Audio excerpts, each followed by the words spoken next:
তোমার ফোকাস ভাই একটাই হওয়া উচিত, এখন ঠান্ডা মাথায় খেলতে হবে। দেখ ভাই, করে নাটক চলবেই, সমস্যা আসবেই, মানুষ কথা বলবেই, কিন্তু ভাই জিদ করে রাগ করে নিজের কাজ বাদ দেওয়া যাবে না, নিজের কাজ থেকে দূরে সরে যাওয়া যাবে না। তোমার ফোকাস ভাই একটাই হওয়া উচিত, আমাকে জীবনে প্রতিষ্ঠিত হতেই হবে, আমাকে প্রচুর টাকা কামাই করতে হবে, আমাকে আমার নিজের স্বপ্ন পূরণ করতে হবে। একবার ভাবো তো ভাই, এই টাকার জন্য, এই ভবিষ্যতের জন্য তুমি তোমার কত স্বপ্নকে মেরে ফেলেছ, কত শখ বাদ দিয়ে দিছ, কত ইচ্ছাকে মেরে ফেলেছ, কত কিছু স্যাক্রিফাইস করেছ, কত কিছু কম্প্রোমাইজ করেছ।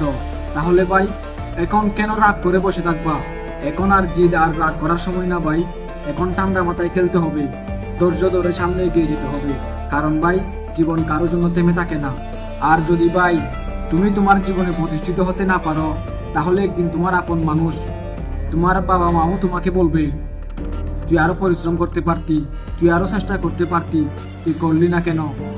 তখন কিন্তু ভাই দোষটা তোমারই ধরা হবে। হ্যাঁ ভাই, দুনিয়া তখন বলবে সুযোগ ছিল কিন্তু সে কাজে লাগাই নাই। তাই ভাই আজ থেকে একটা কথা মাথায় গেঁথে নাও, কষ্ট আসুক, অপমান আসুক, যত সমস্যাই আসুক, কিন্তু কখনো থেমে যাওয়া যাবে না। চুপচাপ নিজের কাজ করে যেতে হবে। কারণ ভাই সফলতা কোনো অজুহাত শুনে না, সফলতা শুধু পরিশ্রমের হিসাব রাখে। অতএব ভাই তোমাকে পরিশ্রম করা লাগবে এবং তোমাকে পরিশ্রম করতেই হবে।